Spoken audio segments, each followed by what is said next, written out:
En Côte d'Ivoire, la corruption, ce n'est pas juste une affaire d'actualité, hein. C'est un véritable héritage. Un virus qui a muté, qui s'est adapté pendant plus de 300 ans.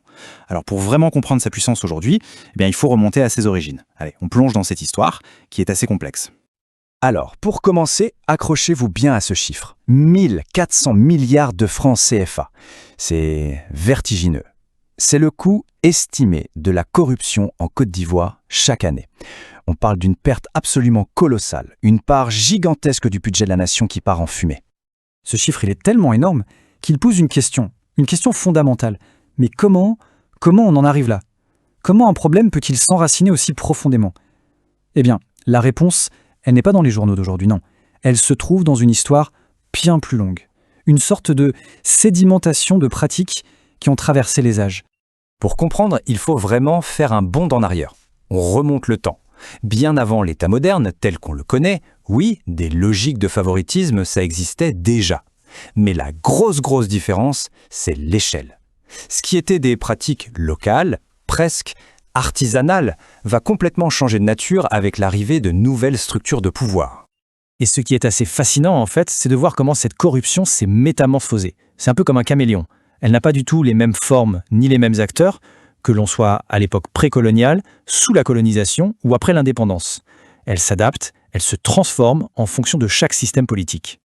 On peut dire que cette histoire, elle se déroule en 3 grands actes. Chaque période, que ce soit précoloniale, coloniale et puis post-indépendance, a vu les élites se passer le relais en quelque sorte. Elles se sont transmises et ont transformé les outils de la corruption, adaptant les vieilles habitudes à de nouvelles réalités.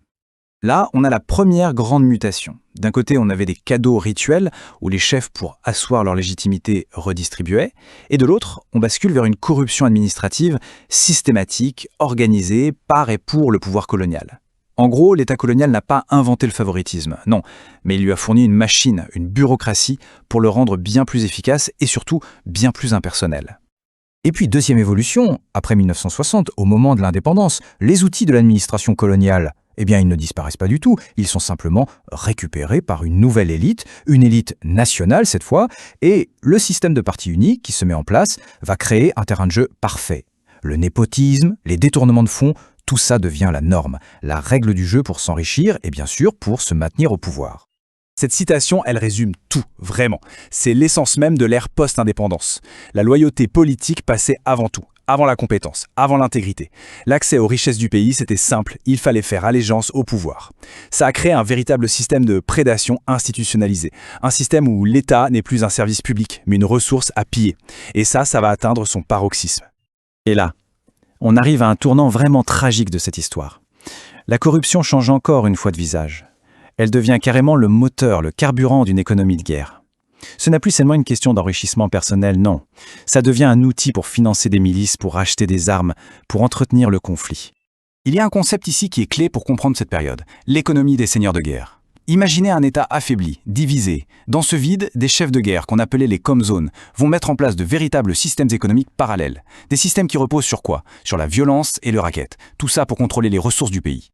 Le système était d'une simplicité brutale. Les barrages routiers, ils se transformaient en péages clandestins. Les ressources naturelles, le cacao par exemple, étaient pillées pour financer l'achat d'armes.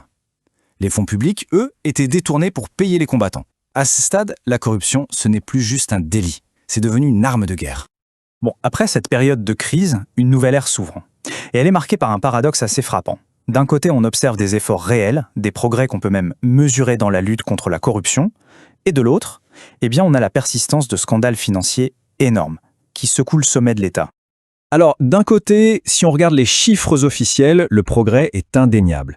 Selon l'indice de Transparency International, la perception de la corruption s'est vraiment améliorée en une dizaine d'années. C'est un bond en avant assez significatif qui montre que, sur le papier en tout cas, des réformes ont été engagées.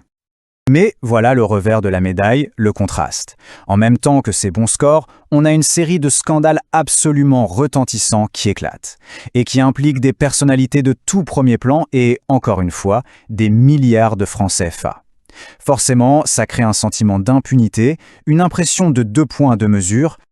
Et pourtant, le gouvernement a mis en place tout un arsenal institutionnel pour lutter contre ce fléau. On a une haute autorité, un tribunal spécialisé, bref, le cadre légal, il existe. Mais le véritable défi, ça semble être la volonté politique. la volonté de l'appliquer de manière impartiale à tout le monde. Et c'est là que le système montre ses limites, surtout quand des personnalités très puissantes sont impliquées. Ok, après tout ce parcours historique, revenons à l'essentiel. Au fond, pourquoi est-ce que tout ça est si grave? Quel est l'impact concret, tangible, de cette corruption sur l'économie, bien sûr, mais aussi sur la vie des gens, au quotidien? On peut résumer cet impact en 3 points, 3 grandes catégories si on veut. Premièrement, une perte économique sèche, directe. Deuxièmement, une aggravation des inégalités sociales. Et enfin, troisièmement, une érosion profonde de la confiance des citoyens envers leurs propres institutions politiques. Pour mettre un chiffre sur cette perte économique, en voilà un qui parle de lui-même. 4%. C'est 4% du produit intérieur brut du pays qui s'évapore chaque année. C'est un frein massif à l'investissement, au développement, c'est de l'argent qui ne va ni dans les écoles ni dans les hôpitaux. Et maintenant, l'impact sur les inégalités. Le voilà, en un chiffre, 34%. C'est la proportion des gens qui, en ayant affaire à un service public, ont dû payer un pot de vent l'année dernière. Plus d'un tiers. Ça veut dire que l'accès à un droit, un simple droit comme obtenir un papier d'identité, ça devient payant. Et ça, c'est terriblement discriminateur, surtout pour les plus pauvres. Donc, on le voit bien, les conséquences sont systémiques. Elles touchent à tout. Sur le plan social, la pauvreté s'aggrave, l'accès aux services est bloqué.